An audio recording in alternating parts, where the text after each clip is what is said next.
Cinema Worms. Discussing everything from Grima Wormtongue to the Shy Halib. I'm Sabib. And I'm Linz. And this is Cinema Worms Podcast.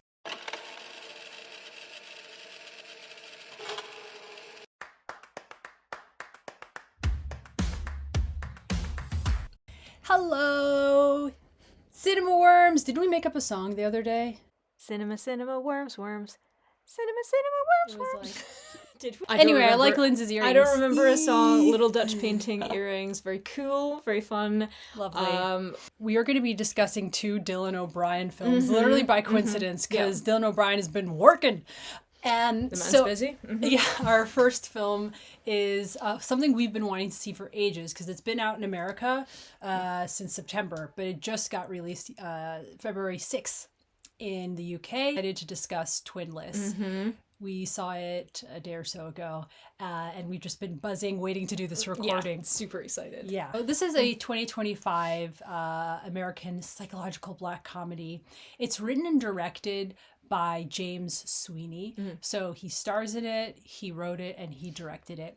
And it also stars Dylan O'Brien, Aisling, friend, I'm not practicing, Aisling, friend Chiosi, Chris Perfetti, who you remember maybe from what's the show about the teachers elementary school? Abbott Elementary. He's so funny. So then Francois Arnaud. Yes, from Heated Rivalry. Wait, do you know that? So Aisling Franciosi, who plays Marcy, was in 2024 Speak No Evil with James McAvoy, which we saw. And also, when I looked up her filmography, she's in, I knew I recognized her from she's in a stop motion horror that I haven't seen, but that sounds really neat. So niche. And she was in The Fall. The Fall? The Fall with Jamie Dornan's a serial killer and Gillian Anderson is hot as ever. I thought you meant The Fall, the film from like 2011 with Lee Pace. With Lee Pace, no. With our Lord and Savior Lee Pace, no. You start with Dylan O'Brien as he's Romulus. Twins, Yes. And he's with his mother, played by Lauren Graham, and they're at a funeral for his twin brother. So really tragic and sad, but then the dark humor that laces and infuses this whole film is even present from this first funeral scene, because it just feels absurd from this girl playing violin, but then being too upset to continue, to random strangers coming up and hugging Roman because they were all obsessed with Rocky. And he's really angry and upset. He clearly is someone who can't process his emotions and has been left bereft. So has his mother. She encourages him to join a support group, a very niche support group for people whose twins have died. And he meets this other guy hanging out in the support group, and he recognizes something familiar in this guy. James Sweeney is playing Dennis. So Roman connects with Dennis because they both carry this deep sadness and longing, and it's sort of like shared desperation for connection. And they literally say oh, being alone sucks. We should just never be alone. Yeah. And they begin to hang out immediately, bond, and become best friends. And this is all in the first act of the film. Yeah. And then I won't explain it beyond this, but there's a turn in the film that is surprising and ingenious, and then that sets the tone for really what is happening in this film, and another layer is revealed. So I will stop there, and you can tell me your thoughts about the film. There are certain things that I saw coming here, and some things I didn't, which is unusual for me, as you know, because I normally pick up things. Yeah, you were surprised. I was surprised for once about one thing. But I don't even want to say here, but that funeral scene, there was a little bit of a clue in something that I immediately clocked and went, that seems weird, and it was a thing later on. But I thought this was a really great film. I really liked the twin loss support group. Now, I don't know if you know this. How much did you research this film? Really sporadic. Okay. Yeah. So did you know that, as far as I can tell from my research, everybody in the twin support group is a real-life twin? No way. Yeah. So the black woman who's leading it, Tasha Smith, she's a real-life twin. There's a younger woman there, real life twin as well. The other people are not, they weren't on the cast list for me to be able to check them unless I went to IMDb. So, but from what I can see, they're all real life twins. I love that. I love it. You know, the young woman like who was sitting next to her for some of it. I think she was like a child actor, as well. She's been in some stuff, and I was like, oh, this is really interesting. That's kind of fun. Yes. I thought it was beautifully shot. It had some really nice lingering frames, which is something that when we talk about our next film, Send Help, I'm going to bitch about, because I thought Twinless, maybe I wouldn't even have felt the certain way that I did about Send Help had I not just seen Twinless and compared the two. Because Twinless, it's not afraid to let you sit with something. I thought the color palettes were really beautiful. You know, the camera's not afraid to just stay on a character and kind of sometimes often a little bit beyond what's comfortable or what we expect. We expect that, you know, to flick to a new scene, but we're actually going to see it. I thought Dylan O'Brien, I've not really seen him in much because I don't watch like Teen Wolf or any of those things, so I've not. Why are you looking at me? I've seen an occasional episode. Really? I've never seen Teen Wolf. Is he a teen and a wolf? I think he was just like one of the humans, but I honestly can't remember it. He was like the friend. Disappointing. Okay. But now he's the most famous one. So he's not a teen or a wolf. He's okay. quite talented. But watching him play both of these twins was really cool. I thought it was really interesting, and I enjoy like the differences in style in both and the mannerisms of both as well. There was something about this film that was giving me mad deja vu, and I can't. Yeah, you kept being like, I've seen it before, and like I know I just haven't. came out here. I know I haven't, but it is reminding me of something, and I might come back to that because it might. I'm sure I'll at the same time sit it's up in the middle of the night and go, oh, that's what it was. Yeah, but it was not like anything. It's very indie. It's very cool. I would love to do something like this. It's really like as you say, the humor is very dark. There were a couple of times I laughed and then I said, oh my god, right, and I felt bad that I laughed right after, like a bad person. It's very funny, and it was nice to see Francois. Francois, you know, being hot. That was basically hot and cool. Yeah. That was his character. I mean, that's just him, really, I think. Yeah. You know what I really enjoy about the film? I'll get back to asking you about the cinematography choices. No. So, you know, it's the film, what really, really stuck out to me, other than multiple things. The dark humor combined with the psychological, like, observant truths. It felt really spot on and authentic. Yeah. And getting at these, like, uncomfortable, sort of weird, unique things about being a human and a vulnerable human, and it sits with uncomfortable moments. It's got a lot of weighty sadness, but it's also playful. Yeah. Like visually and, you know, emotionally, like playing around with both the humor and tragedy. And it's just lovely to be surprised by a film. Not just from like actual turns in the film, but from the choices, like the cinematography, sudden shift into split screen. I love the split screen moments. Yeah. Oh my god, it's almost like a spoiler, but not really. There's shots that are but split screen. I loved it because as soon as it started happening, I was thinking, well, oh shit, like you're kind of following two conversations at once. Are they going to overlay them? But the fact that you could see what was happening but not necessarily hear them both at the same time, I thought that was great. I actually would have loved to see even more of that because that was a really, really neat technique. I thought it was really, really interesting. Yeah, it really was. And just a lot of moments like that in the way James Sweeney crafts the whole film. So I felt surprised. And there's just a level of inventiveness and subversion. So subverting what you expect would be dynamics between characters, tropes. It subverts all of that. It's like sexually subversive. It subverts boundaries between relationships, and I just think it's a unique kind of film, and it was just gorgeous to look at. So really surprising, right? This like sort of, is it a slice of life film? But it's very like richly saturated in moments and like color schemed, and I enjoyed that. Yeah, that felt really bold and striking. And okay, the performances, the central two. naturally Absolutely. amazing. And even the female characters that are present, they could so have been cookie cutter, but why are they all great? No, they're great, which is a testament to James Sweeney doing well, because they could have just existed to prop up the male characters, but Yes. they did feel like people. Yeah, absolutely. Even like his boss, who just occasionally comes in and is like, I don't talk about my personal life, was really funny. She was so funny. She was so funny, and she's hardly in it, and I'm still like, She's like, why do you know that? Yeah, I'm like, that's so weird, but her aggro is funny. The range, I think she kind of exists in some way to show the range. So there's people who don't want anyone to know anything about themselves, and on the other side there's these two twinless people who in the twinless group who have grown up with somebody who knows everything about them and who understands them as a person, and then you don't have that anymore. So it's almost like being fully known at some point and then having it taken away from you, or choosing not to let anybody ever know you, and there's like a whole spectrum of being perceived and loneliness in between. Yeah, or wanting to be known. Yeah, or wanting to be known. Doing it in all the wrong ways. But also some characters may want to be known, but only in some ways. They want to have control over who knows them.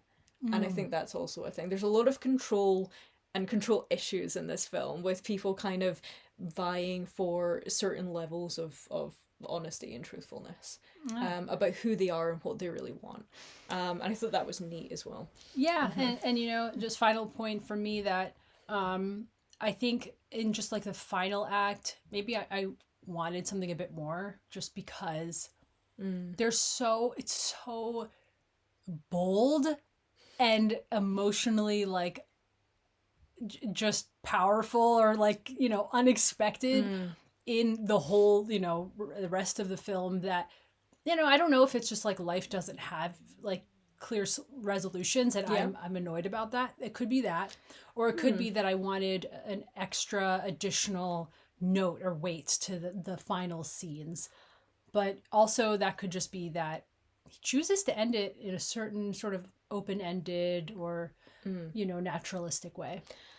I see what you're saying. There is a certain level of kind of almost a trail off rather than a clear-cut resolution. However, there is something that happens in the end that made me kind of go, oh, for the first time something here clicks.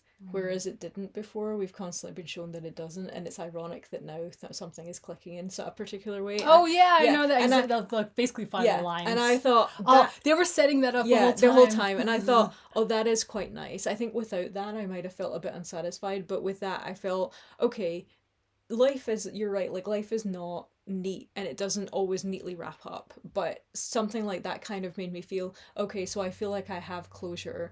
I don't know where any of the characters will go from here necessarily. I can't predict that with any, you know, likelihood, but I feel like I know something about how they've grown along the way. You know, I can kind of make guesses about like how that has changed them. And I thought that was enough. But yeah, it's not quite as clear, maybe because it is more of an indie film, and you can have more ambiguity there, and it's not, you don't have studio execs breathing down your throat being like, no, you have to give the reader something really easy to grasp onto. Yeah. But I'm going to be thinking about it for a long time. This might be already one of my favourite films of this year. Oh, I guess it counts as this year instead of last year. In America, because, it would be a last year film. But yes, I agree. One of my favorites of the year. And thank you so much to the folks that we'll link down below who shared the screener with us. Yes. We're just so happy to review the film. And it turned out great. Yeah, so it's absolutely fantastic. Great for all of us. Definitely recommend it. Like one of the best films you'll see this year, I think. And what a year for films as well. But I'm pretty like, I'll put my money where my mouth is, and I'll say this is going to be one of those ones. Okay. So now we're going to be talking about the other Dylan O'Brien film. Super different. Not at all. No twins in this one. Okay. So Send Help. You may have seen the poster or the trailer, which looks just completely batshit. It's directed by Sam Raimi, who is the director of just honestly too many films to name, but like the original Evil Dead trilogy with Bruce Campbell, I believe the Tobey Maguire Spider-Men's, 2009's Drag Me to Hell. He also did The Quick and the Dead, which sort of made me laugh because I was like, wow, you've got quite a range. Send Help. Know what that is. Yeah. Send Help was written by Mark Swift and Damien Shannon, who have collaborated on horror scripts before, including 2009's Friday the 13th reboot. And I think they also did a Freddy versus Jason thing as well. The premise is really simple. Linda Little, which is a name that cracked me up, played with just anxious bird lady energy by Rachel McAdam, who is kind of playing against type here so nicely, works in a huge corporate office where her efforts go largely unnoticed and are often claimed, in fact, by smarmy executives as their own work, particularly Donovan, a smug smooth talker who is gunning for the same job, the vice president, that Linda was promised by the former owner of this company. Unluckily for Linda, and very luckily for Donovan, the former owner dies, and his nepo baby golf-loving sleazeball of a son, played by Dylan O'Brien, takes over. And, of course, his name is Bradley. Bradley of course it is. doesn't want to give the job to Linda. He wants to give the job to his former... So, his name is Bradley. And, of course, Bradley doesn't want to give the job to Linda. He wants to give it to his former frat buddy, Donovan. Those smarmy birds of a feather smarmily fly together. But he does offer Linda some sort of consolation if she might be able to prove herself if she joins them on the jet to Bangkok to assist in like some kind of corporate merger that's kind of vague. And he says maybe he'll reconsider if she does a really good job. That's a lie. Yeah, we are aware as the audience that he has zero intention to reconsider this. But when the jet goes down and Linda is the only person with survival training, the power dynamics shift abruptly. And suddenly the office joke is the one in charge of whether you live or die. Okay, where were we? Our computer's freezing. Go ahead. No, we're just going to cut it in from here. Suddenly, the office joke is the one in charge of whether you live or die, Bradley. Oh my, what are you gonna do? Well, unlike Twinless, Send Help was not beautifully shot, in my opinion. Okay, the beaches on location in the Dominican Republic are absolutely gorgeous, but did you notice that the scenes kept fading to black all of the time? I did notice that once or twice. Oh, I was really starting to... They did it like 10 times, and after the third one, I was like, but... You shouldn't fade to black unless like people are passing out or it's night. They were just like fading to... I was like, did you leave these in? Did you know you left them? What are you doing? It reminds me of this terrible... Yeah. I'm not saying this film is terrible, but of a terrible Hallmark film I saw recently for Christmas. And it would just have the most psychotic fades to black. Okay, sorry, that's offensive. But literally, like, it was wild. And it's kind of off-putting. I feel like you should only use them under certain... You either... Your character's passing out or you're indicating that it's cutting to the next day. Cuts to black, the scene's over. Yeah, and mid-conversation. But you can't be like, same day, both like daytime shots, cut to black in between them. Why are you doing this? Well, because the scene needed to be over and they didn't... it was the done. scene It was can done. just end. You could just go to the next shot. Like, I was just very noticeable and it kept taking me out. Anyway, what do you think about these performances? So Rachel McAdam being a very meek corporate stooge who wants more than this historic life, to quote a little Disney film, and Dylan O'Brien as this awful... like new CEO of a Fortune 500 company, which he keeps banging on about. Even though he hasn't done anything, it was his dad's company, he's just inherited it. Yeah, okay. So in terms of like, okay, let's get to the performances. But everything stylistically is just it seems very Sam Raimi.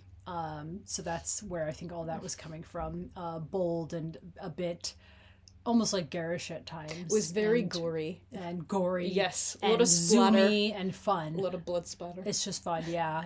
It's bold and fun. So the performances are great from both of them. So it really, I think, elevates the film that you have two really good actors playing these roles. Yeah. It's really just about them, well, briefly in an office and then them on an island and the psychological face-off. So sure, is it the most subtle of dynamics?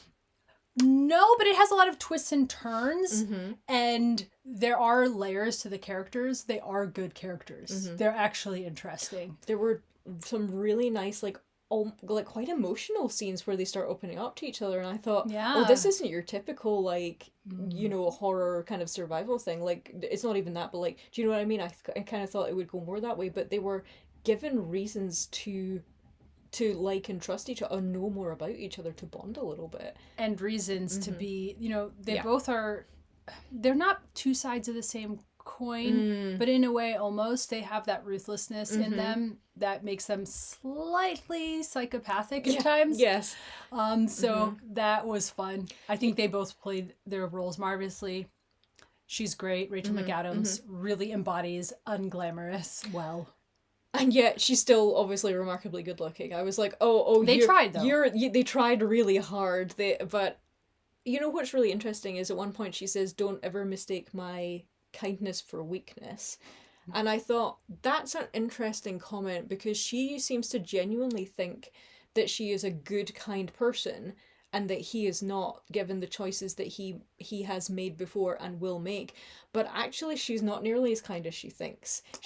She really, as you say, they're not both sides of the same coin, but they have much more in common than either of them would. He would not like to think he's kind of a loser like her. She would not like to think she's as ruthless as him. But in fact, they both are. She's like, I'm not like you at but one point. Actually, you... Dude, you are. You're very similar in some ways. You're both kind of terrible people. And a shout out to Edel Ishmael, the Somali Australian actress who plays Bradley's fiance, who seems like the only nice person in this film, and is also just impossibly good looking. I was like, she's mostly in it to be a model. Yeah, I was like, you don't deserve gorgeous. this guy, this sleazeball. You know, go girl, like, go have a good life somewhere else. Wow. But yeah, it was really, I wasn't quite expecting what we got for the first part of it. But then, of course, I've seen the Evil Deads, and I kind of know Sam Raimi's style. So by the time we start hitting some gore, the CGI boar was not maybe the world's best CGI. Wait, remember that dream at one point? This is not okay. I won't say what was happening in the dream because that's a spoiler, but at the end, a sort of zombie-like creature comes up behind her shoulder, and I was like, that looks like a cartoon. It looked like Michael Jackson's Thriller video. It hasn't really improved since then. I was like, oh no, this is not your best work, maybe, but... I think someone laughed in the theater. Yeah. The people were having a roaring good time beside us and in front of us. There was a lady who was giving... I really enjoyed her laugh. Lady who was in the Edinburgh Cineworld on Friday night. I don't remember that lady. She was like, hee hee hee hee hee. And I thought, you have the cutest laugh. And you're really, like, belting it out as well. You're enjoying it. I like to hear people enjoying themselves, so good for her. It was quite empty, despite the fact that I thought it was being marketed as like kind of maybe it wasn't. It's doing well in America. Oh, okay. I don't know if it's doing well here. I think it was, they could have leaned into the humor a little bit more, and because I think that I went in thinking it was going to be more straight-laced horror and not as much humor, but it was genuinely quite funny in places. It's quite funny, and it's quite fun, right? Like it is a fun it just time. keeps up the pace. It's fun, and I do think a lot of what we quip about is maybe his style, like just bold, brash. Yes. Unashamedly saturated. himself. He does what he does, and he's not sorry that he's doing it. He's Sam Raimi. It's a clean cut in terms of a plot and progression.